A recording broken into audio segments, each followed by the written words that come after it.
they understand that they know the history of rookie quarterbacks in the NFL, and essentially Trey's a rookie.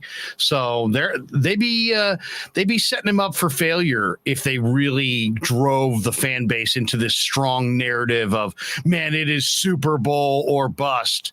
So I think it's all kind of intentional to take pressure off Trey.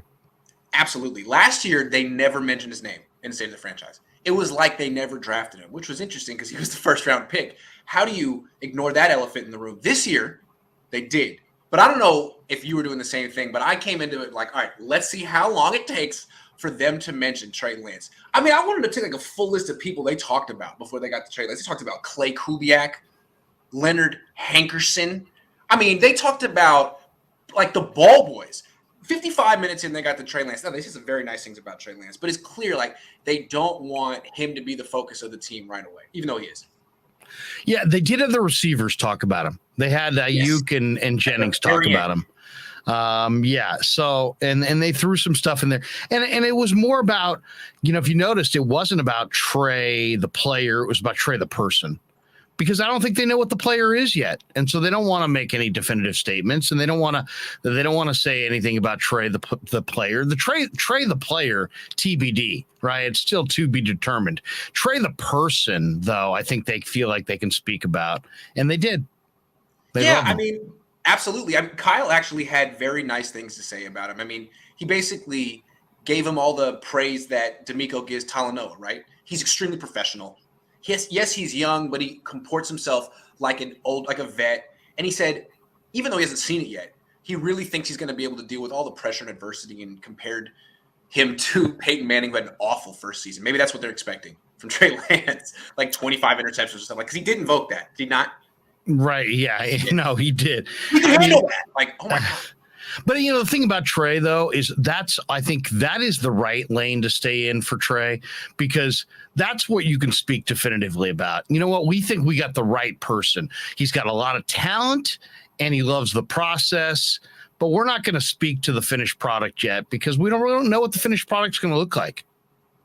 I don't know if you caught this, though. At the very end, Brandon Aiyuk and Juwan Jennings go up to the stage. And the first thing Greg Papa asked them about is Trey Lance.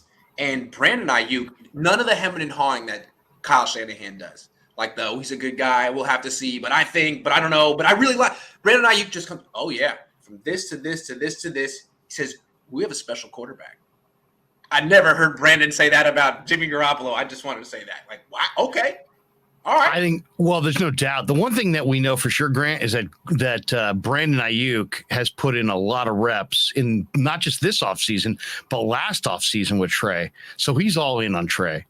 I do find it interesting also that the two players the Niners picked to talk were the two players that know Trey Lance the best and can vouch for him the most. The two guys that spend all offseason with him. It's like they were brought out specifically to, hey, say something nice about Trey. And they did, especially Brandon.